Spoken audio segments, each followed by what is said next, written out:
take care of the election. Okay, I'll call Thomas Frey, Here. Margaret Novak, here, David Schmidt, Here. Terrence Wasty is excused, Mark Loma, Here. and Mark Muskevich. Here. Okay, we have a quorum, and then election of chairperson. Are there any nominations for chairperson? I nominate Dave. Second. Are there any other nominations? Are there any other nominations? I'm looking for a motion, please, to cast a unanimous ballot for David Schmidt. I'll make a motion. Okay. And is there a second? I'll second. Okay. I have a motion by Thomas and a second by Margaret. All in favor? Aye. Opposed? Okay, congratulations, Dave. Thank you. Welcome. Next, we have election of a vice chairperson. I'll open the floor for nominations for vice chair.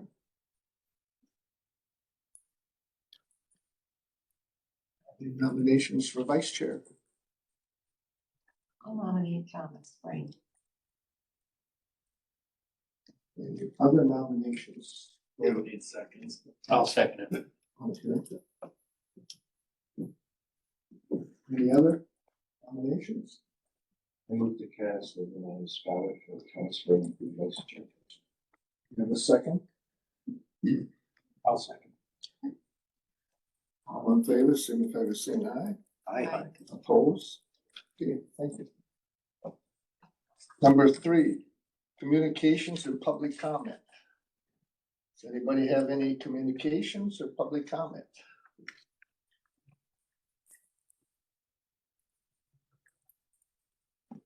Communications and public comment?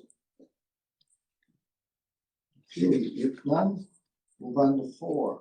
Minutes from the August 27th, 2024 meeting, which are printed in front of us.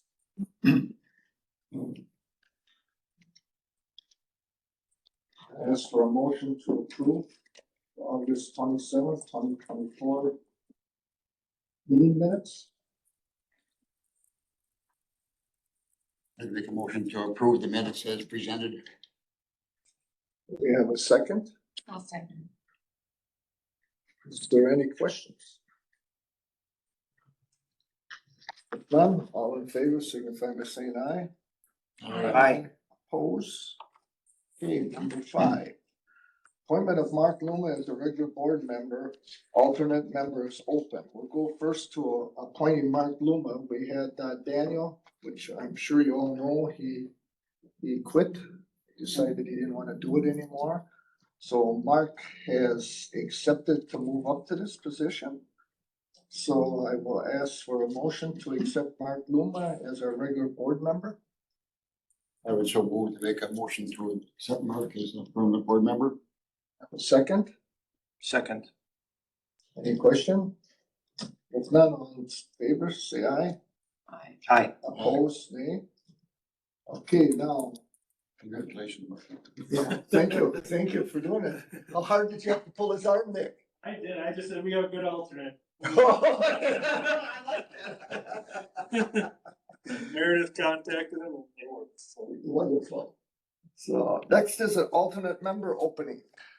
yeah, we've been trying to think of someone. There's not a lot of, that jump out. So if you guys know an individual that'd be interested, someone from the south preferably, we've got probably a lack of that half of the county, as an alternate. Would be great. Again, it's not super important. We have 2 alternates. We still have one individual that is it Terry? Very well. Yeah. Terry Wasty's our other, Where's Terry from? this southern half, yeah. Right, Brentwood, right? Town of Knox.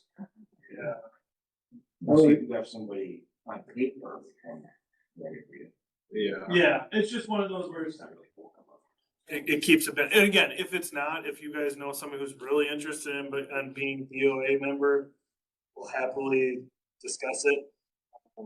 That's all real. No, as you see, we don't meet. No, it's not.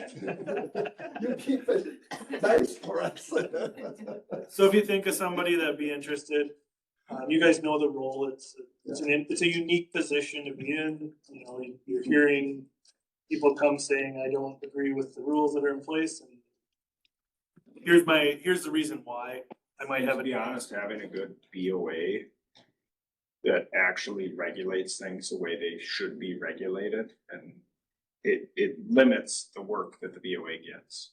You know, there's certain BOAs throughout the state that approve things that Pretty much they're just by the collecting the rules fee. shouldn't be approved, and all that does is make more business. So. It's not the end of the world if we don't have one right away. We'll just kind of keep our eye open. We've asked a couple board members from the county just if they know somebody that'd be interested also, so.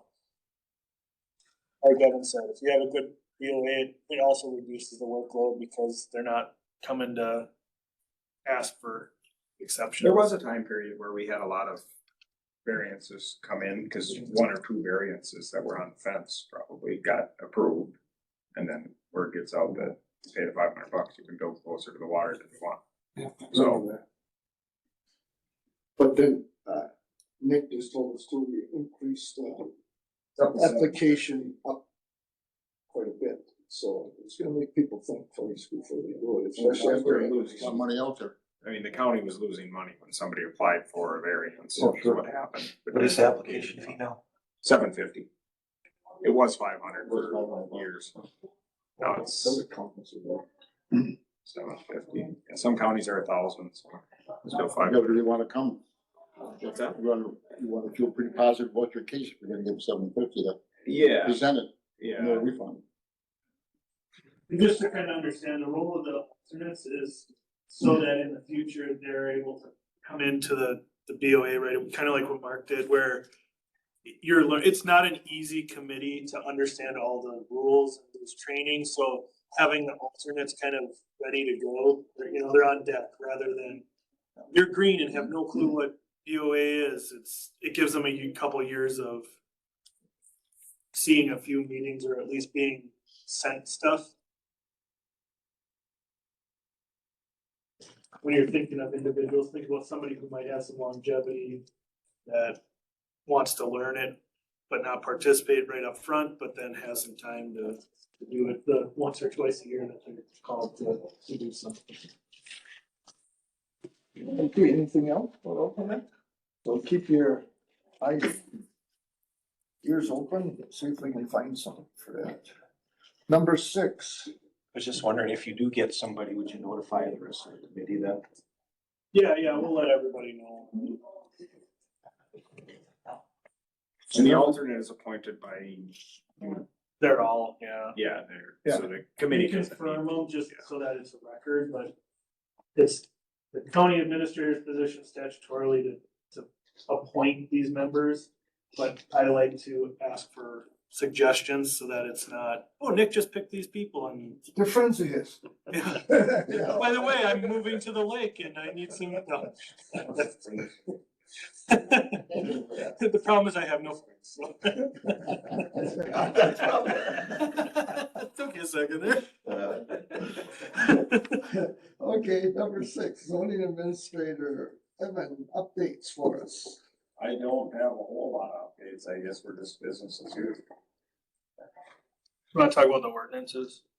No, we do have a new floodplain ordinance coming into effect. You guys generally will just deal with shoreline ordinance. We've got a couple shoreline ordinance amendments. They're just cleanup items, that we did while we're revising the floodplain or adopting the new floodplain ordinance. The shoreline amendments were just cleanup issues to come into conformance with NR 115. But floodplain ordinance, our current floodplain ordinance was out of compliance with NR 116 and FEMA standards, so we just rescinded the old one and adopted the new DNR model. Generally, you guys probably won't deal with floodplain variances. Those need to go through FEMA, DNR. mostly shoreland variances are mostly what you would deal with. I haven't seen a use variance, I don't believe, since I've been here. There was one variance application that came in that dealt with the subdivision control ordinance. Otherwise, the rest of them have all been shoreline setback variance. And Price County is, I don't wanna say unique, but we're different than some of the counties. It's about 50-50 whether BOAs hear lot line setback and road setback requests or the zoning committee does it.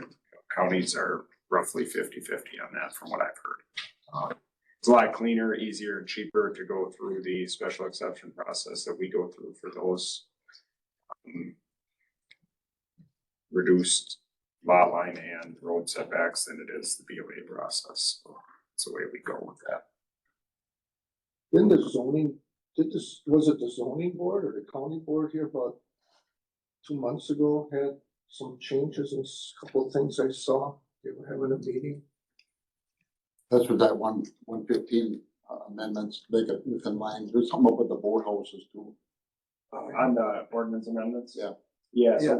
so the changes were, vegetative buffer changes that happened. It was a very slight change. It limited the maximum viewing corridor to 200 linear feet as opposed to unlimited. It only applies in a very unique situation. If somebody owns a whole bunch of frontage, they can't go in and clear 35% of that. They can only clear up to 200 feet. Okay, that, yeah. that So if was- they had 1,000 feet of frontage, they couldn't clear a 350 foot wide swath, they could only clear 200 feet. Yeah. There's not a lot of properties in the county that have that much frontage, and the ones that do generally aren't whacking right down to the water, a big portion of it. So it's still say, it's still It's 35%, Usually However- 35 feet, Yeah. 35%. 35%. If you have a 200 200. lots, you go 70 feet. 70 feet, that's correct, which has been the case for a lot of years, which is Okay. why it went to 35%. It was 30 feet for a long time, Yeah. regardless of your lot size that you own. Yeah. Now it's 35%. Yeah. You can't, the minimum width is 10 feet. That when you read it is somewhat confusing. You I'm can't surprised clear by less, you can't clear less than 10 feet. The reason that exists is you can break up your viewing corridor into multiple sections. So if you had a 100-foot lot, you couldn't put 7 5-foot viewing corridors. That's why that minimum exists. It's not saying that you I was have to wondering why that clear, is. I got a lot of questions on that. It is somewhat confusing, but we explain it that way. So if you choose to clear a viewing corridor, you can't clear 7 5-foot viewing corridors. You'd have to clear 3 10 foot. 3 10-foots, yeah, or three 11.66. Shooting lane. Yeah. So those are the changes that kind of took place. I had a question about the flood ordinance. Yeah. In particular about like development, like around Roy Lake, like the old Lignite spot and all that. Would that affect that any? Would it make it more No. difficult? Or No, Easier. it'll be the same. I think you probably dealt with it as a banker for years where. Yeah, why? Where they'd say some of these lots that are 20 feet above our floodplain. That'll still be the same until we get new flood insurance rate maps from FEMA, which currently we're using the 1989 firms to determine floodplain, and they're really, really bad.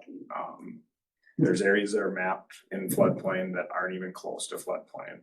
And we mostly see it on the lender side of things, because the lenders generally hire a third-party consultant from Texas, and they look at an overlay, and they don't look at elevations or anything. It's just the dotted line on the overlay, and if it appears that that dotted line is even close to a property that's, or a dwelling that somebody's lending on, they will tell the bank that the person needs flood insurance, and then the person has to hire a surveyor or engineer to do a elevation certificate to prove that it's not within floodplain. That's still gonna exist So until we that's get the new flood insurance rate developer's maps. probably gonna have to still do that. Yes, Albert or Tiffany or Sam, or whoever does. That change is whoever coming they up. hire.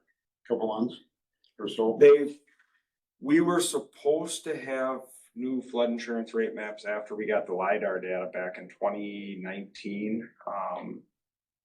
However, they haven't done it. FEMA and the DNR have to collaborate to do the flood insurance rate maps. They said by 2025, we would absolutely have new ones. And at this point, I haven't heard that they're even starting to develop the new ones, so I hope we get new ones soon. Really, really nice, but currently we still have to go off those, unless there's a detailed study within an area, then we can use the detailed study. So we can use the best available information. The Elk River has a detailed study along the entire distance. It was probably done in, I think that was done in the late 80s, early 90s as well, but the information's much better and the maps are much better, more accurate. Is the state coming down hard, or the DNR or somebody, on anybody who has property on waterfront with the septics? I can't believe the holding tanks. Now, I was just down to Lake Wisconsin by my brother. They're forcing holding tanks down there and they're up on a hill way above. Yeah, holding tanks. Is the Well- ground that bad all of a sudden in the state, or is it to try to protect the water? We just did a perk test, just off of Sioux Lake along the Elk River, right on top of the hill. I mean, looking at it, I would have bet Yeah, no problem. there's cattails growing in the woods up there. Oh, it's terrible. Literally. On Bird Lane. Yeah. Yeah, Crazy. that's horrible. probably just have to get a survey done to prove to the DNR that it's not needed or something like that. We could supposed to do that. Well, I don't know, but We it, shouldn't need to get away with it. I think it's kind of nice because, I mean, Butternut Lake, from the time I started fishing there many, many years ago till today, which I'm shocked with the hot weather, we can still see that sippy disc down roughly 6 feet. That's hard to believe at this, when you get the algae blooms, you know, that you, Oh, yeah. yeah, it has just cleared up phenomenal. That's why the fishing's tough for walleyes, right, you know, because it's so clear. But the county should be regulating septics, not the DNR. Okay, but I just thought maybe It would be something based came on down that says we don't want no more septic systems on No. lakes and try to go. That's We all. actually, So Wait. about You do the perks just like you're supposed to. and I believe the other way is better. You get away from holding tanks and get that wastewater treated on site. It's Right. better than holding tanks. Holding tanks. People tend to just service their own holding tanks. Well- Sometimes it's almost impossible to get caught up with all of them. You know, I'd rather have on-site wastewater treatment Yeah. being treated correctly. I'd much rather see a mound than a conventional going than a holding tank. I got Elk River and I'll tell you, he's pretty tight.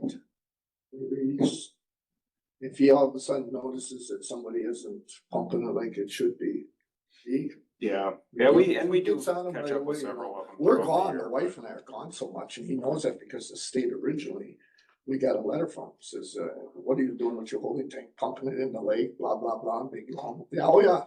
And he had to follow up and say, Schmitz are gone for 3 months out of the winter, and during the summer, we're gone a lot, and there's just 2 of us there, so how the heck can you fill up that tank that quick? And there are products that are out there now that shrink down the size of the required septic system. So on some of these tight lots, there's products available to fit them in. There's one going in on Butternut right now.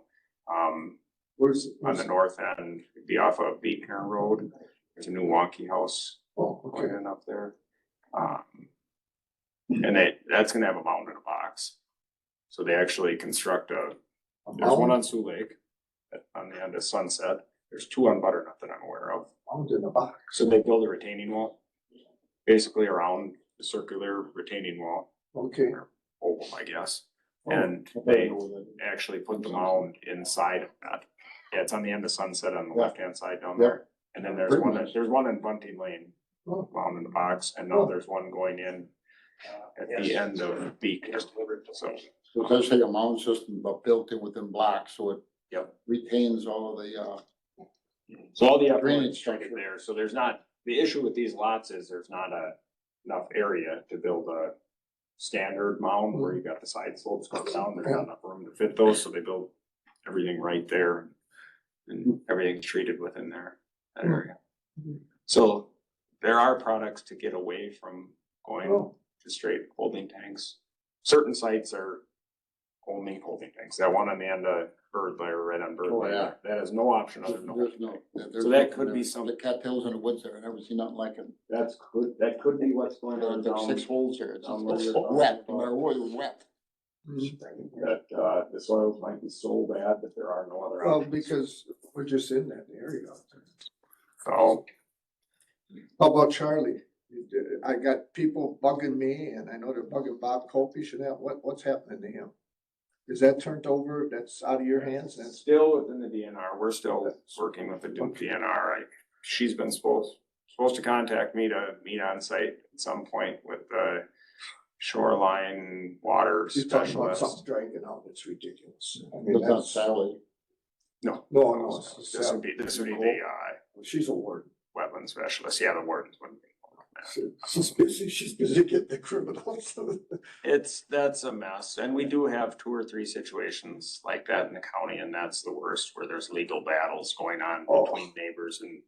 Yeah, the And we neighbors. do see where one neighbor wants to weaponize the zoning department against another neighbor. Sure, you've seen a situation like that up by you. You got it over there too, huh? And those, some of them are, you really do have to weed through the frivolous ones. This guy actually pulled the lot stakes out, and moved them over.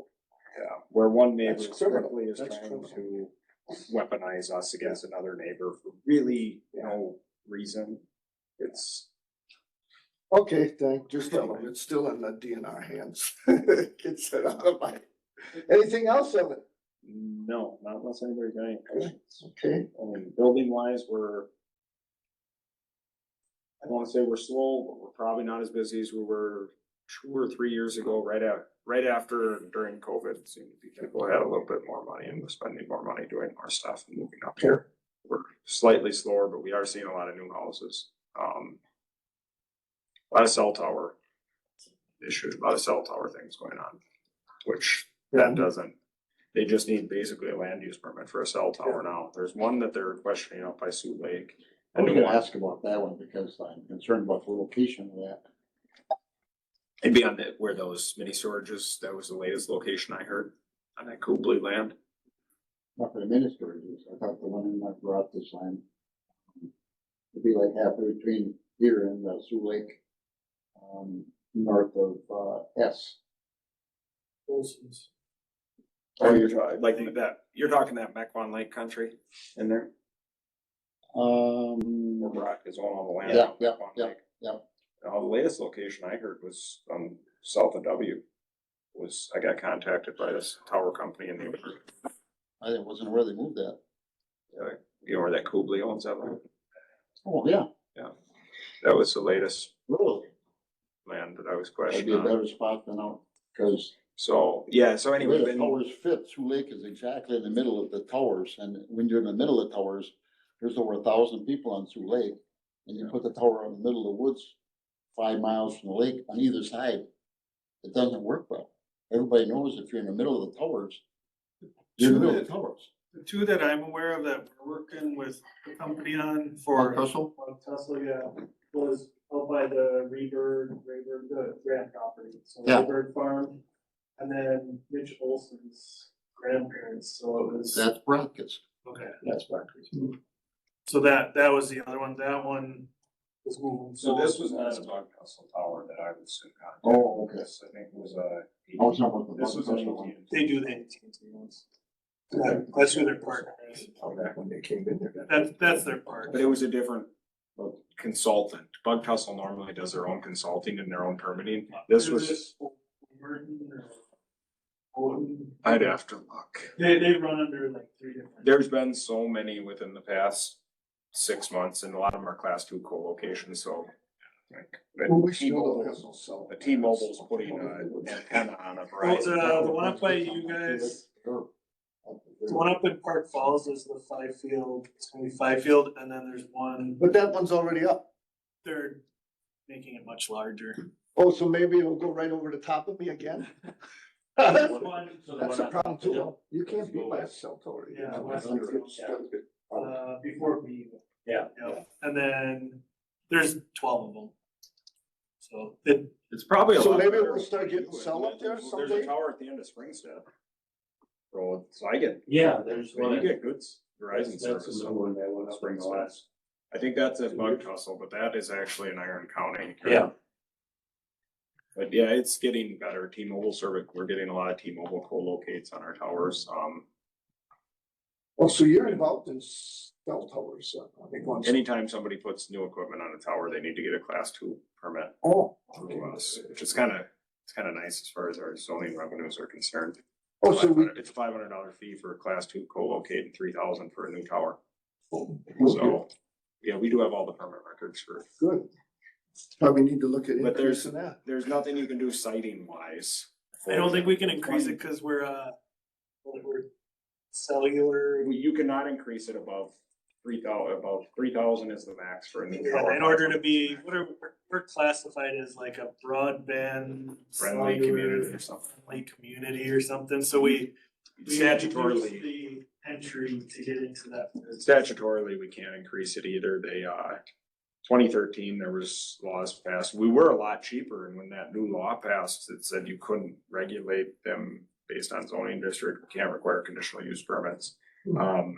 You basically, if somebody applies for it, you have to prove it. Basically, it's like a conditional use permit for a short-term rental, but they don't even need to get a conditional use permit. When they made those changes, they put maximum fees on it, so we said, oh, if we're gonna revise our ordinance, we're gonna charge a maximum. So, but that was back in 2013, I think, that happened. Okay, anything else for Evan?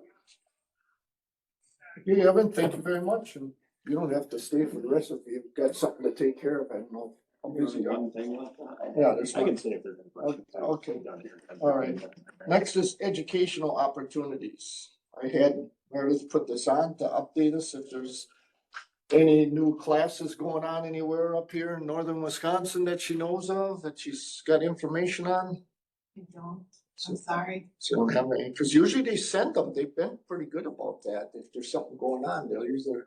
I'll look and see and I'll email you if I have, Okay. if I have anything. Same with you, Evan, if you know of anything. Yeah, and the best way to see if there's anything coming out, the Center for Land Use Education through UW Stevens Point is probably the best resource for anything for BOAs. Most of the publications were done by Lynn Markham, but yeah, CLUE it's called. Center for Land Use Education. Did Lynn Markham do that book? I have some stuff from. 2006. Yeah, yeah, I noticed that book, I don't think much has changed. All right.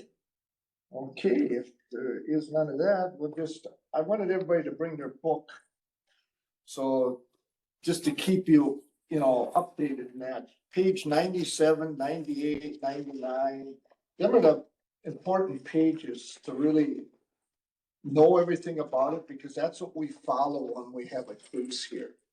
That's how we go through it, step by step. After they present their case, then we go through each one and discuss it, which everybody here has been on except Mark.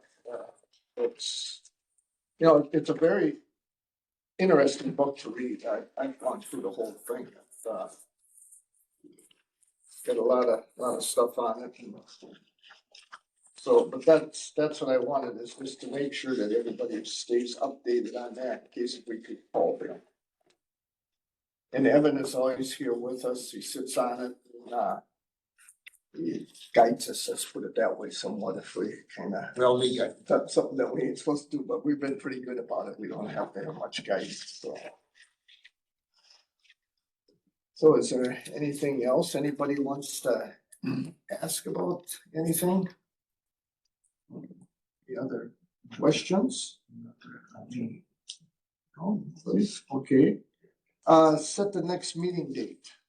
If we don't have anything coming in front of us, Meredith has 7/21/26 and 7/28/26. These are both Tuesdays again at 9 o'clock. Can we just set a date, and that way we got a whole year, Which just one's the options? 21 and 28. Tuesdays. Yeah. That way it's in hers and it's in ours, that we can plan around that day. They don't have to scramble and make emails. and Now that we stuff. know Dave just travels all the time, it's really his fault. It'll be fine. finally home. We gotta plan a year ahead, so Yeah, David where do can you get his find travel. that? That's right. That's, my wife is heading overseas next month, going to 2 different countries. That's cool. Well, I'd be more apt to be home on the first or second Tuesday of the month, because that's when city council meetings are. So I can't guarantee I won't be on vacation or something. Yeah, but that's, you know, but at least. No offense, but I hope I am on Yeah, some. we're putting out far enough. What's the one, what's your wishes? Which one? Doesn't, That's on the 21st, it's a little closer to the 14th. Sure. for the 21st? Yeah. Okay, Mayor, 7/21.